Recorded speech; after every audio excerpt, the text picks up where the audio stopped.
Hello दोस्तों, नमस्कार। मैं हूं प्रदीप कुमार। स्वागत है आप सभी का इस नए वीडियो में। दोस्तों, आज मैं आप लोगों के लिए लेकर आ गया हूं आरसीसी ड्राइंग, जो कि ऑनलाइन एग्ज़ाम के लिए बहुत ही इम्पोर्टेंट क्वेश्चन मैंने सिलेबस के अकॉर्डिंग सेलेक्ट किया है। तो आप इस वीडियो को देखिए। दोस्तों, मैं आप लोगों को ये बताना चाहूँगा कि इसके पहले भी मैंने ऐसे ही इम्पोर्टेंट क्वेश्चन और भी सब्जेक्ट के बना रखे हैं, जिसका लिंक मैं डिस्क्रिप्शन बॉक्स में दे दूंगा। आप वहां से जाके पूरा वॉच कर लीजिएगा, पूरा देख लीजिएगा। बहुत ही अच्छी वीडियो है।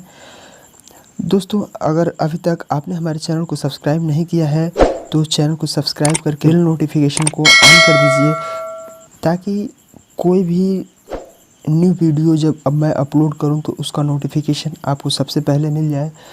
तो दोस्तों, आइए वीडियो को स्टार्ट करते हैं। आप यहाँ पे देख पा रहे होंगे, पहला क्वेश्चन लिखा हुआ है, छड़ों के जाल बनाने व बांधने के लिए डैश का बंधक तार प्रयोग किया जाता है। मतलब यहाँ पे पूछ रहा है कितने गेज का बंधक तार का प्रयोग किया जाता है। ऑप्शन ए 10, 12, 14 या 16 गेज का। तो इनमें से दोस्तों, जो जाल बनाने के लिए जो फाउंडेशन में डालते हैं जाल, तो उसका जाल जो बनाया जाता है तो वो 16 गेज का बंधक तार प्रयोग किया जाता है उसमें, इसलिए इसका ऑप्शन डी सही होगा। अगला क्वेश्चन है, फ्लोर स्लैब या रूफ स्लैब टिकी होती है तो किस पे टिकी होती है? फ्लोर स्लैब या रूफ स्लैब। तो वो बीम पर टिकी होती है या नींव पर, दीवार पर, या कोई भी नहीं। तो जो फ्लोर स्लैब है वो टिकी होती है आपकी बीम पर, इसलिए ऑप्शन ए इसका ऑप्शन ए सही होगा। अगला क्वेश्चन है, डैश व्यास की छड़ें सामान्यतः वितरक उद्दक छल्लों तथा बंधन छड़ों के रूप में प्रयोग की जाती है। मतलब कितने से कितने mm व्यास की छड़ें उदग्र छल्लों के बंधक जोड़ों में प्रयोग की जाती है? तो वो जो है कि 6 से 12 mm व्यास की छड़ें प्रयोग की जाती है, इसलिए ऑप्शन ए इसका सही होगा। नेक्स्ट क्वेश्चन है, कॉलम कैसा सदस्य है? तो कॉलम ऊर्ध्वाधर सदस्य है या क्षैतिज सदस्य है या तिरछा सदस्य है या लटका हुआ सदस्य है? तो जो कॉलम है दोस्तों, वो एक ऊर्ध्वाधर सदस्य है, ऊर्ध्वाधर सदस्य है। आप इसको याद रखिए। अगला क्वेश्चन है, आयताकार स्तंभ में न्यूनतम कितनी छड़ उपयोग की जाती है? जो आयताकार छड़ होती है तो उसमें कम से कम कितने छड़ों का प्रयोग की जाती है? तो उसमें दोस्तों, जो आयताकार छड़ होती है उसमें कम से कम 4 छड़ों का प्रयोग किया जाता है, इसलिए ऑप्शन बी इसका सही होगा। अगला क्वेश्चन है, कॉलम में बार या छड़ें डैश व्यास के कम नहीं होनी चाहिए। मतलब जो कॉलम है उसमें जो बार, जो छड़ पड़ता है, वो कितने व्यास से कम नहीं होनी चाहिए? तो वो 12 डी, मतलब 12 व्यास से कम नहीं होना चाहिए। Option A 6, 8, 10, 12। तो जो ऑप्शन डी है ये आपका सही होगा। जैसे आप यहाँ पे क्वेश्चन देख पा रहे होंगे, एक वृत्ताकार स्तंभ में उदग्र छड़ों की न्यूनतम संख्या। वृत्ताकार स्तंभ में उदग्र छड़ों की संख्या पूछ रहा है, कितना होता है? ऑप्शन ए के बराबर या 4, 5 या 8। तो जो वृत्ताकार स्तंभ होता है उसमें 6 उदग्र छड़ों के जो कम से कम संख्या है वो 6 होती है, इसलिए ऑप्शन ए इसका सही होगा। अगला क्वेश्चन है, फ्रेम का विश्लेषण करने की विधि। जो फ्रेम का विश्लेषण होता है, ये चैप्टर फ्रेम वाले चैप्टर से ही क्वेश्चन है। तो जो फ्रेम का विश्लेषण करने की जो विधि है वह क्या कहलाती है? तो वो आघूर्ण वितरण विधि कहलाती है, या बंकन आघूर्ण, या अनुगेय प्रतिबल, या कर्तन प्रतिबल। तो जो फ्रेम का विश्लेषण करने की जो विधि है वो आघूर्ण वितरण विधि कहलाती है। ऑप्शन ए सही होगा। अगला क्वेश्चन है, एक मंजिल के लिए ढांचेदार रचना डैश के नाम से जानी जाती है। जब एक मंजिल के लिए जो ढांचे की रचना तैयार करते हैं उसको किस नाम से जानते हैं? तो उसको जानते हैं पोर्टल फ्रेम के नाम से जानते हैं। ऑप्शन सी सही होगा। ऑप्शन सी इसका सही होगा। अगला क्वेश्चन है, रफ फाउंडेशन प्रदान किया जाता है यदि इसका क्षेत्र इमारत की योजना क्षेत्र से अधिक हो। मतलब एक टेम्परेरी फाउंडेशन, रफ फाउंडेशन जिसे कह सकते हैं, तो उसको प्रदान किया जाता है क्षेत्र इमारत की योजना क्षेत्र से अधिक होता है। तो कितना % अधिक होता है? तो 10%, 20% या 40% या 50%। तो वो जो है कि 50%। 50%। ऑप्शन डी सही होगा। अगला क्वेश्चन है, प्रबलित सीमेंट कंक्रीट की भारवाही दीवार की न्यूनतम मोटाई होनी चाहिए। यानी प्रबलित सीमेंट कंक्रीट की भारवाही दीवार की जो न्यूनतम मोटाई है वो कितनी होनी चाहिए? 5 सेंटीमीटर या 10 सेंटीमीटर या 15 सेंटीमीटर या 20 सेंटीमीटर। तो अब दोस्तों उस पर भार आएगा ना, कालम धरण मतलब नहीं रहेंगी। तो उसी दीवार पे जब लोड आना है तो उसकी जो कम से कम मोटाई है वो 10 सेंटीमीटर होनी ही चाहिए। इसलिए इसका ऑप्शन बी सही होगा। अगला क्वेश्चन है, प्रास प्रतिधारक की हुई दीवारों का प्रयोग इससे अधिक ऊंचाई के बाद नहीं करना चाहिए।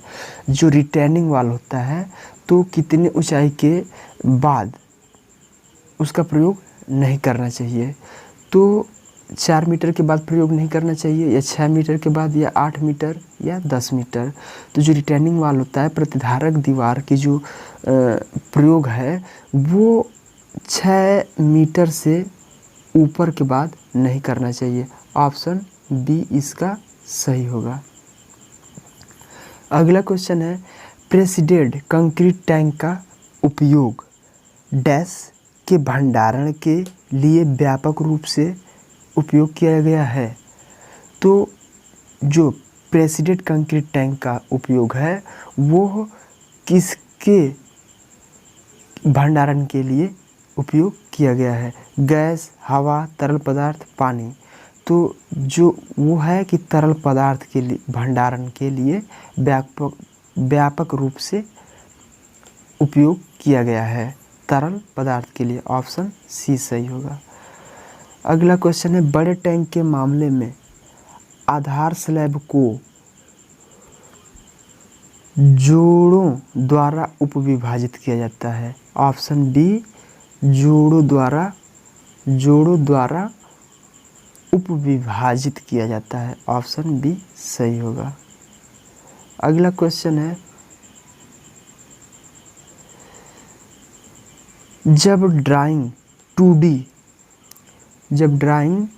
2D में होती हो तो आप किस एक्सिस में काम नहीं कर सकते?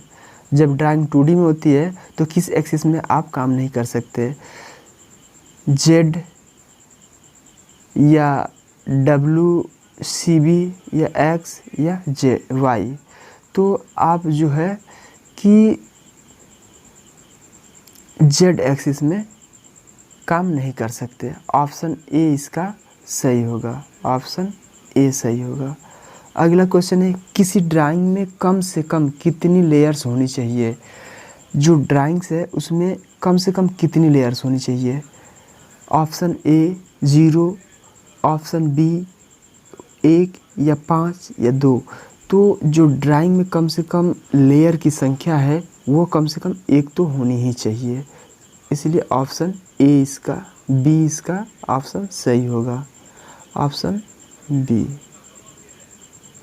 अगला क्वेश्चन, एक ऑब्जेक्ट में कितने स्नैप पॉइंट होते हैं, कितने स्नैप पॉइंट होते हैं। तो जो स्नैप पॉइंट है वो ऑब्जेक्ट पर निर्भर करता है, ऑब्जेक्ट पर निर्भर करता है। ऑप्शन ए इसका सही होगा। क्वेश्चन है ऑब्जेक्ट किसके अराउंड घूमता यानी रोटेट करता है, तो वो है बेस पॉइंट के अराउंड घूमता है, रोटेट करता है, बेस पॉइंट के अराउंड घूमता है। किसी ड्राइंग का ओरिजिन कहाँ होता है, किसी भी ड्राइंग का ओरिजिन कहाँ होता है। ऑप्शन ए, बी, सी या डी। तो जो ओरिजिन है वो सी के बराबर होगा, यानी 0 0 ओरिजिन होता है। ऑप्शन सी इसका सही होगा, ऑप्शन सी। अगला क्वेश्चन है समानांतर रेखाएं केंद्रीय वृत्त व समानांतर वक्र प्राप्त करने के लिए ऑफसेट ऑटोकैड में काम आता है। ऑफसेट जो है ऑटोकैड में काम आता है, ऑप्शन बी सही होगा। अगला क्वेश्चन है आयत या वर्ग बनाने के लिए ऑटोकैड में कौन सा कमांड उपयोग में लाया जाता है। तो जो आयत या वर्ग होता है उसको बनाने के लिए जो ऑटोकैड में कमांड का प्रयोग किया जाता है, उपयोग किया जाता है, वो REC है, REC है, इसी का उपयोग किया जाता है। ऑप्शन डी इसका सही होगा। अगला क्वेश्चन है ऑटोकैड सबसे पहले दिसंबर 1982 में जारी किया गया था, दिसंबर 1982 में जारी किया गया था, इसका भी ऑप्शन बी सही होगा। अगला क्वेश्चन है ऑटोकैड में कितने कार्य स्थान उपलब्ध हैं। कार्य स्थान पूछ रहा है, ऑप्शन ए 2 या ऑप्शन बी 3, 4 या 5। तो ऑटोकैड में 3 कार्य स्थान उपलब्ध हैं, ऑप्शन बी सही होगा। अगला क्वेश्चन है ऑटोकैड में कितनी इकाइयाँ उपलब्ध हैं। तो यहाँ पे दोस्तों देखिए, यहाँ पे कार्य स्थान की बात की जा रही है और यहाँ पे इकाइयाँ कितनी हैं इनकी बात की जा रही है, तो थोड़ा सा इसमें कंफ्यूज ना होइएगा आप। तो यहाँ पे ऑटोकैड में जो इकाइयाँ हैं तो वो 5 होती हैं, ऑप्शन सी सही होगा, इसका राइट आंसर ऑप्शन सी होगा। आई होप दोस्तों आपको वीडियो अच्छी लगी होगी। अगर वीडियो अच्छा लगे तो लाइक, शेयर और सब्सक्राइब कर दीजिए और सब्सक्राइब करके बेल नोटिफिकेशन ऑन कर दीजिए ताकि कोई भी नई वीडियो का नोटिफिकेशन सबसे पहले आपको मिल जाए और उसका फ़ायदा आपको मिल सके। तो